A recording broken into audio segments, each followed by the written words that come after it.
Құдай бұйыртса, алғашқы жұмыстар басталды міне. Алғашқы қаданың орнын қаздық. Басталып жатыр міне. Осылай бірінші жіп тартып көріп алдық. Так, міне екіншісі басталып жатыр.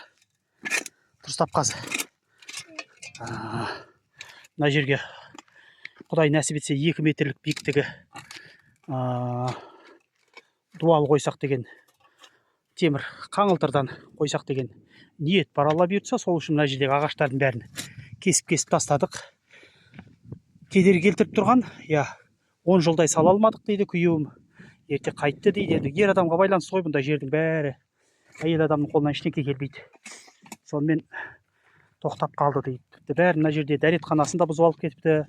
Анау жерде үйінің тек орны ғана қалыпты. Фундаментін де бұзып алып кетті. В общем, ешкім қоймапты. Міне осындай. Енді Алланың қалауымен 10 жылдан кейін бізге бұйырып тұрген. Енді біз бұл жерді жаңартамыз. Алла нәсіп етсе, бұл жерде болашақта көре жатасыздар. Сүтті, асыл тұқымды ешкі, құстардың тұқымдарын бақсақ деген ой бар. Осы жерде демалыс орны қылып жасасақ деген орын бар. Әуелі Аллада. Енді толықтай жоспарлармен таныстырмай ақ қояйын. Көре жатарсыздар видео барысында. Міне осындай. Алла бұйыртса, осылай арасында жұмыс барысымен таныстырып өтетін боламыз. Үлкен ұлым оқуда, сабақта, ол да өкініп қалды. Қабаке мен де көмектесетін едім деп. Келесі демалысқа Құдай бұйыртса 1-2 күннен кейін оны да алып келем. Осындай жағдай. Жер өзіме ұнап тұр, табиғат керемет, жасыратыны жоқ. Жаңғақ, 1-2 алма, өрік, шел бар екен. Енді кәртейіп қалыпты, күтім жасалмағаннан кейін.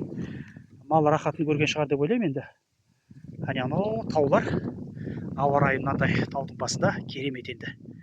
Бәрі Швейцария деп қояды. Мен бұны Швейцария демеймін, бұны Қазақстан деймін. Осындай жаңалықтар, қуанышты хабар осындай. Араларын 2 метр қылайын деп едім. Өте аз болып қалатын сияқты, кішкентай болып сонымен араларын столптардың, бағаналардың 3 метр қылып жатырмын. Көре жатарсыздар қалай жасайтынымызды, кейін бәрін түсіндірем, көрсетем. Мүмкін жағадан бастайтындарға қажет болып қалуы мүмкін. Міне осындай әзірге жаңалықтар. Мына ауылдың аты Ибрахим, Иброш деп еркелетіп қоям. Аллаға шүкір.